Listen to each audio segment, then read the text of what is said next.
Good morning guys, welcome to another Road Pilgrim car review, and today we have the Audi SQ8 Sportback e-Tron on review, which is the more powerful S-Line version of the Q8 Sportback e-Tron that we have already reviewed on the channel some time back.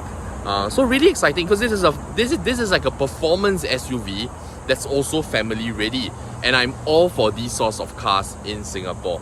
But in any case, before we get on with today's review, if you are a driver in Singapore and you're thinking about selling your used car for the best price possible or looking for an insurance renewal code, be sure to check out the link in the description box below so that we can give you some assistance on that. It's actually free to inquire, so if you need those services, please feel free to click on the link and check it out. With that, let's go. Alright, so this is the exterior of the SQ8 Sportback e-Tron. And generally speaking, this is a very handsome car. I think it looks really good. The car actually looks a lot more compact than it actually is. I must say that this is actually quite a large and wide car, but somehow when you look at it, you know, it doesn't actually look too humongous, not too intimidating. So that's already, I guess it's a positive thing in a way, because nice things tend to come in smaller packages. So visually, if it looks small, then it's kind of aesthetically quite pleasing. Jumping into the review, front fascia here, you will see that it's already got the new styling language from the e-Tron range with the Q8 e-Tron rebrand. So you've got the new two-dimensional logo, and then you've got the new black grille instead of the matte chrome grille as well, and then you've got some air intakes.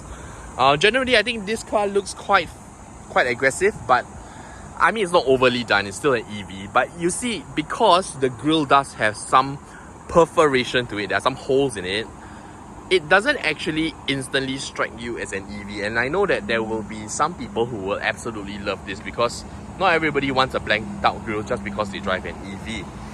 Moving on to the side, you'll see these massive 22-inch wheels, and these are in sort of a satin matte finish. And of course, you've got large S-Line brakes accompanying the car as well. I think these should be 6-pot brakes, should be, based on a car this size. Charging ports at the side, generally quite a nicely dressed up cars.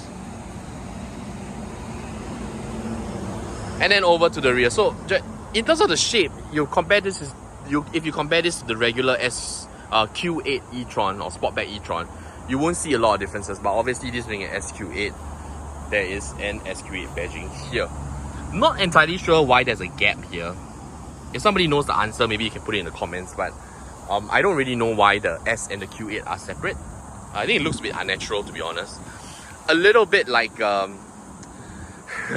when the Rolex Daytona, there was a little bit of a mistake with some of the typography, but I'm sure there's a reason for this.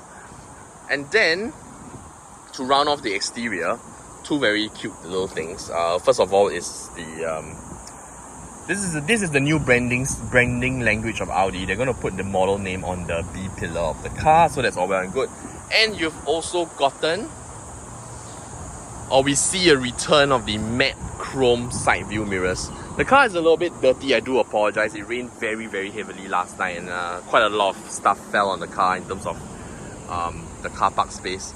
But in any case, I really love these matte chrome side mirrors. I used to have these on my Audi A4 B8. Absolutely love them. I think it's such a defining feature of an Audi S-Line car. So really glad that they have brought it back, even though this is technically an EV and it doesn't share the same S-Line heritage as the models of old, so to speak.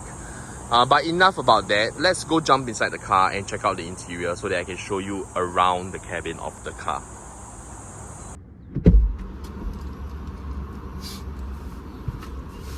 Alright, so welcome to the cabin of the SQ8 Sportback e-Tron. So inside the cabin, you'll find that this is similar to the whether it's a Sportback variant or whether it's a regular SUV variant. There's actually no difference in the interior, it's all the same. But this being an S-Line car, Audi have spec'd it to have a few more nice things, obviously. First and foremost, you have S-line badging in various places located around the car. So obviously exterior you've already seen, but just to go through some of the places where you find the S badging inside the car. The seats. So they are embossed S-line logos into the seats, and these are really lovely seats, by the way. I absolutely love the color. It does add a little bit of premiumness to the car and set it aside or set it apart from other cars in its segment. I mean, Audi have traditionally been quite conservative when it comes to styling, I would say. And most of the cars, in fact, the regular range of cars, most of them will come with, you know, black leather. And on the rare occasion, you might come with brown leather. But the fact that it comes with red leather or oxblood leather, I think is a very, very nice touch. I do like this a lot. Floor mats are also S-line. Can't really see, but they're down there. And on the drive selector, there is an embossed S-line logo here as well. So that's also very, very nice. It's a nice reminder whenever you touch your gear selector that you're in an S-line car. And if that's not enough, there is also an S-line badge at the bottom of your multifunction steering wheel right here. Aside from that, everything is as you would expect from an Audi. But going specifically into this car, what you do get is of course a Audi MMI infotainment unit here. And I want to just say that I'm very, very fond of the size of this infotainment unit, because it's not so large that it's distracting, which you do find in a lot of modern cars today. Like with Lexus, they've got 14-inch screens. With BMW, they've got large integrated curved displays. Mercedes-Benz, of course, your MBUX with an additional hyper screen. So there are generally a lot of screens going on in cars today. It's almost like a throwback to have a screen that's slightly smaller. Obviously, some people will say that having a smaller screen means that, you know, it doesn't look as premium, but I think it looks just nice. And the benefit of having a screen that's this size is that it doesn't muck around with the location of your air conditioning vents, because we've got 4 very traditionally placed aircon vents that do a great job at pushing air towards you. And in Singapore specifically, that's super important, right? Because we're almost always getting into a car that's slightly warm or hot, you know, having parked out in the sun.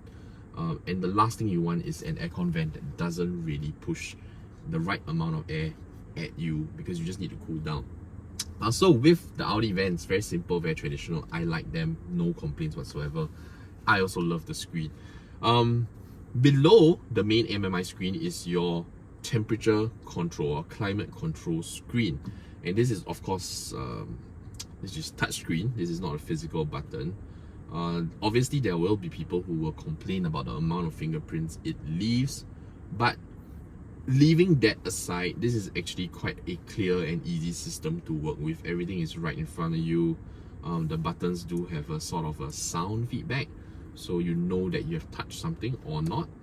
And then the action is reinforced with a little indication up in the main screen. So if I change my temperature setting, it shows up here. If I change my fan speed, it also shows up here. So I think I quite like that. Below the climate control, you've got some key important buttons here. So of course your rear and front demister, your traction control, hazard lights, and your drive select, one of your favorite buttons, I'm sure. So I'm going to move it back to comfort now. Just now earlier I was driving in dynamic mode. Aside from that, in the middle here, you've got this fairly large center console that houses 2 cup holders. You've got this very nice neat pouch at the side here that is a great place to put things like your phone. There's even a sort of a clip here so that your phone can stay in place, and can also put other things here. And cup holders are also covered, can be covered, so they're a bit neater if you don't use them. I know of people who don't use cup holders, but I absolutely love cup holders. Other than that, center bin. Oh, you've got some USB ports as well, so that's nice. You've got a sort of center cubby here, and it has a hole that passes through to the middle here. So, not entirely sure what it's for, but definitely for passing through cables, like your charging cable. But Why you would need to do that, I'm not entirely sure. Aside from that, full digital driver's display. This, of course, you know, is a signature piece. We call this the Audi virtual cockpit. And true to form, it does have a lot of adjustments that you could customize and change the view options on this thing. And I think Audi have always had one of the nicer interfaces when it comes to digital driver's displays. You know, it's not overly fancy. It's actually very techy, very avant-garde. I like it a lot.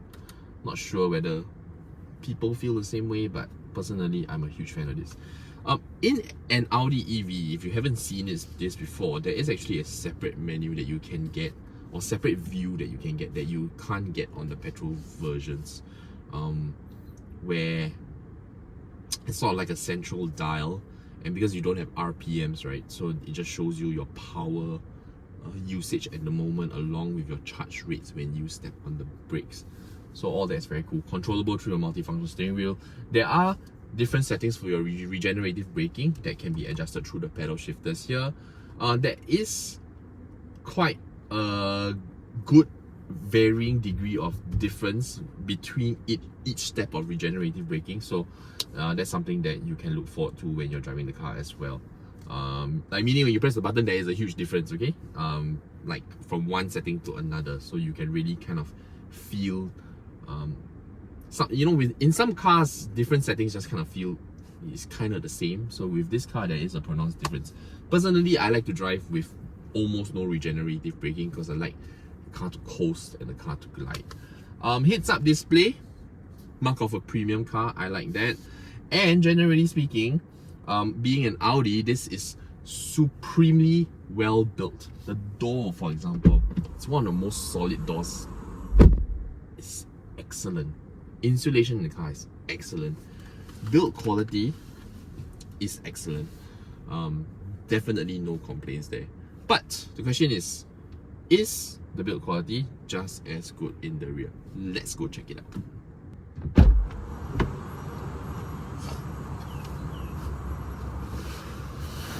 Alright, so here I am in the rear of the SQ8 Sportback e-Tron, and surprise, surprise, I have an enormous amount of space. This is an absolutely large amount of space, especially for a Sportback. In fact, for a Sportback, you would expect my head to be kind of scrunched up against the top, but it's not. There's actually a very respectable amount of headroom as well. And take note, you do have some sort of a panoramic roof up here as well. You can see the amount that it takes up. This definitely takes up some headroom, but in the SQ8 Sportback e-Tron, I think headroom is perfectly fine. So passengers at the rear will be extremely comfortable. This driver's seat is in my regular driving position. I'm 175 meters tall, and as you can see, legroom is super generous. There are some things in the rear that are not so standard that I quite like. First and foremost, we've got B-pillar air conditioning vents as well. This is something that personally I think works a lot better than the center console aircon vents. The SQ8 Sportback e-Tron does have center console air conditioning vents as well, and you've got dual zone climate control at the rear. So altogether you've got 4 zones. So each passenger at the rear can choose their own temperature, which is amazing.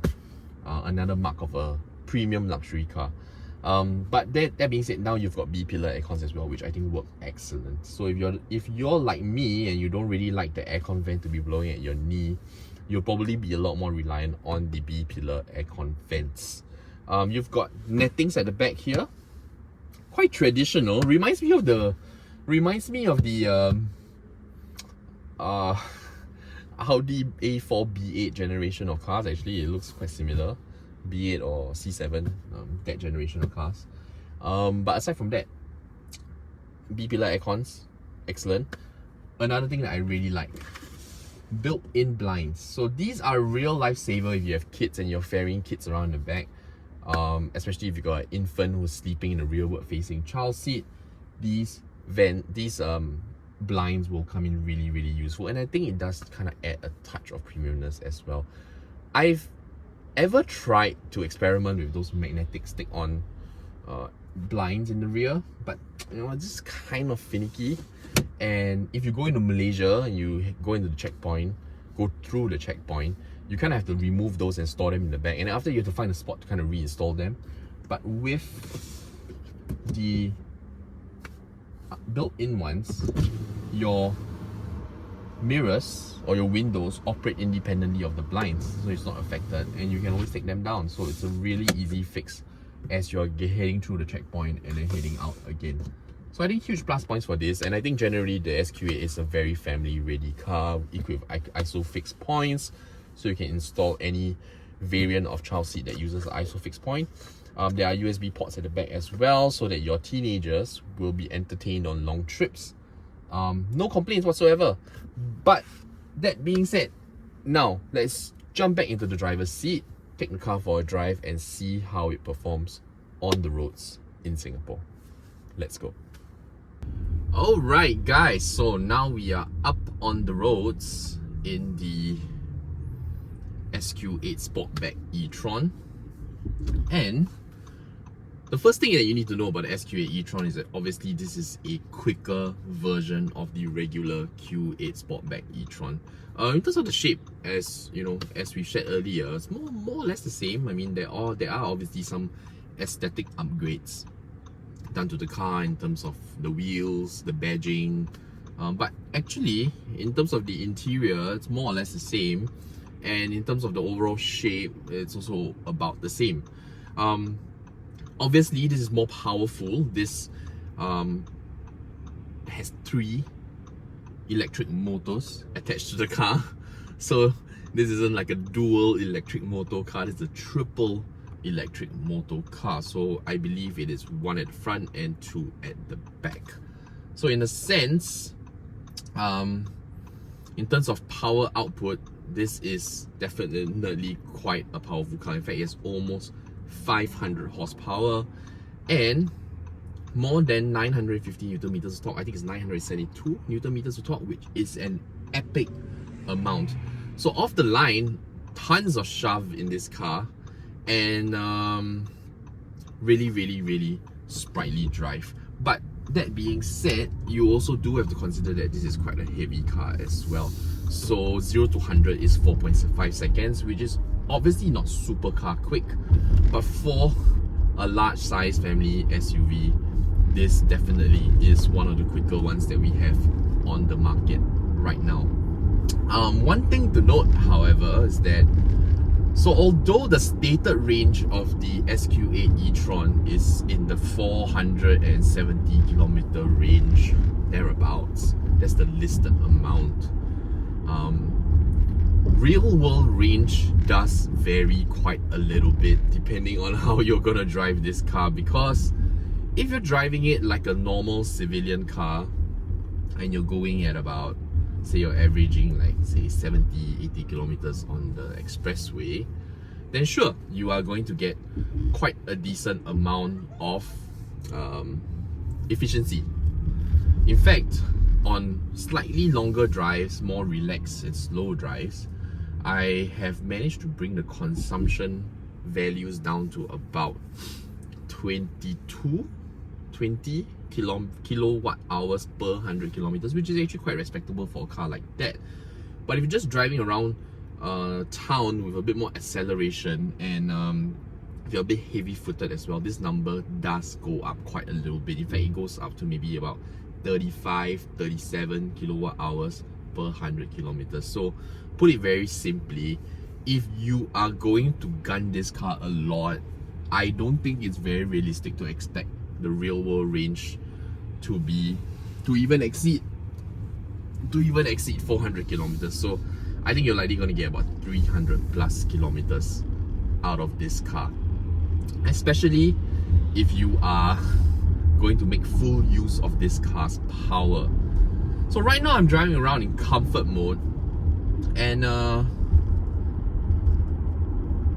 it functions like every other electric SUV. It's nice and big, it's quiet, extremely comfortable thanks to air suspension, and this is something that, you know, day to day living with this car is going to be quite easy in my opinion.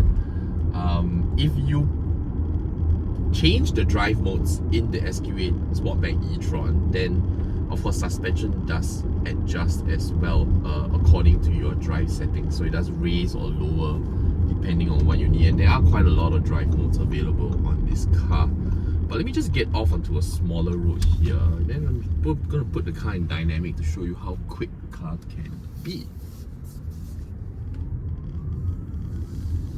So now we are on the smaller roads. Currently now I'm in comfort mode.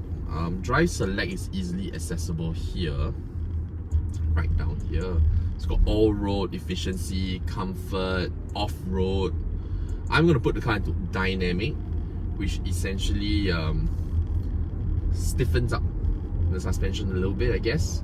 And then obviously the amount of power that the car generates is also a bit more accessible. So let me find a clear stretch of road here. I can show you.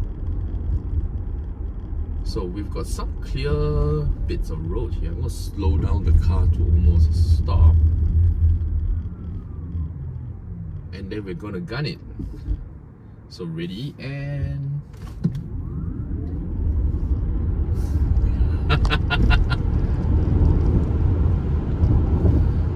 So like I said, 4.5 seconds, not the most epic 0 to 100 time we've ever come across on the channel. In fact, it's hardly the fastest time we've come across.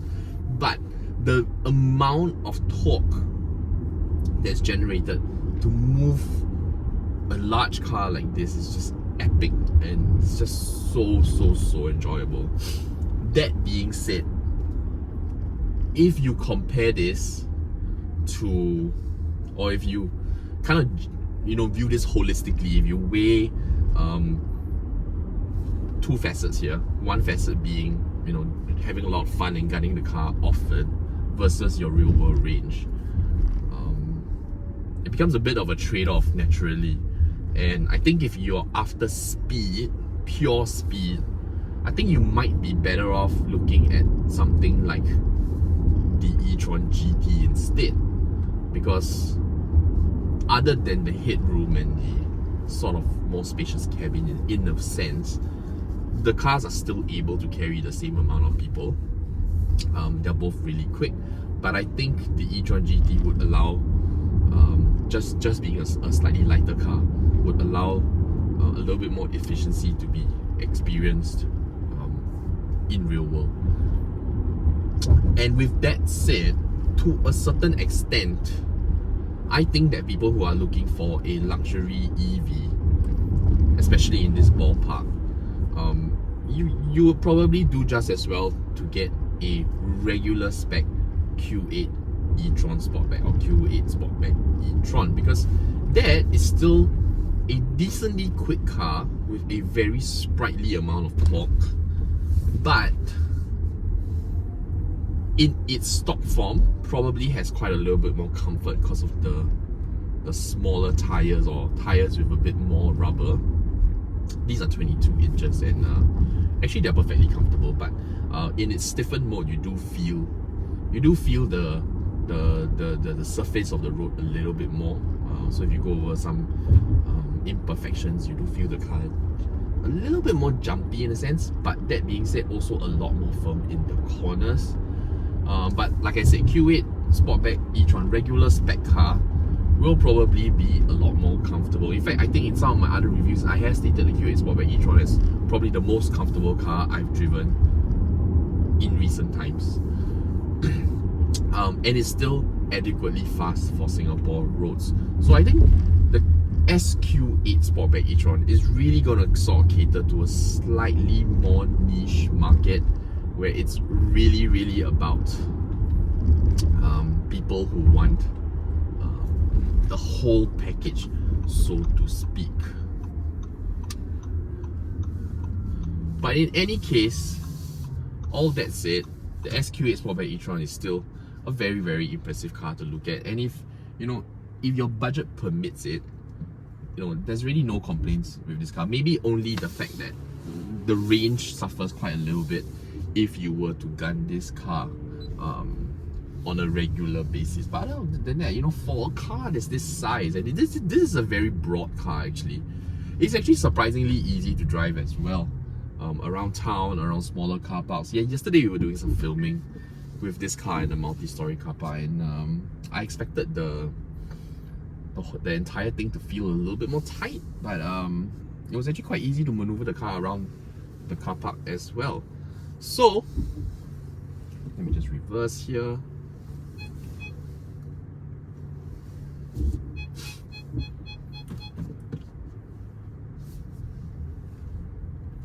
So to summarize today's review, as a performance SUV, definitely very impressive, amazing power figures, amazing torque figures, and I think the amount of power accorded to this car moves this entire mess really well. But as an everyday day-to-day car, I think that the SQ8 Sportback e-Tron would probably make a lot more sense, especially in Singapore's roads where we don't have an extremely large amount of runway to fully exercise the power available in this car. And the SQ8 Sportback e-Tron will also cost a significantly less amount of money to purchase. So I think that's really something you have to consider when looking at these two cars. A lot more comfortable as well. Now, if I've missed out anything about the SQ8 Sportback e-Tron that you wish to know about, please put your questions in the comment section below. I will be more than happy to answer those questions. If you have found this review useful in any way, shape or form, please do consider liking this video and subscribing to the channel, because we have new reviews coming out every single week, and we'll be really happy for you to join us on all these reviews. In fact, we have recently just passed our 1,000 subscriber mark, so we are going from strength to strength. Thanks to you guys. Really appreciate the support, and I really need your support going forward as well, so that we can get nicer cars, better cars, more frequent cars, and we can produce much more content for you guys.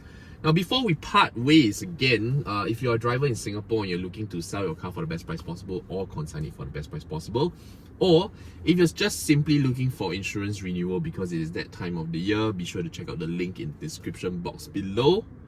Through those links, we'll be able to provide you the best possible quote and valuation for your used car, and it's completely free to inquire. So if you need those services, please check out the link, drop us a note. We'll be more than happy to assist. And if not, please, as usual, stay safe, take care of yourself, and we'll see you next time. Bye bye.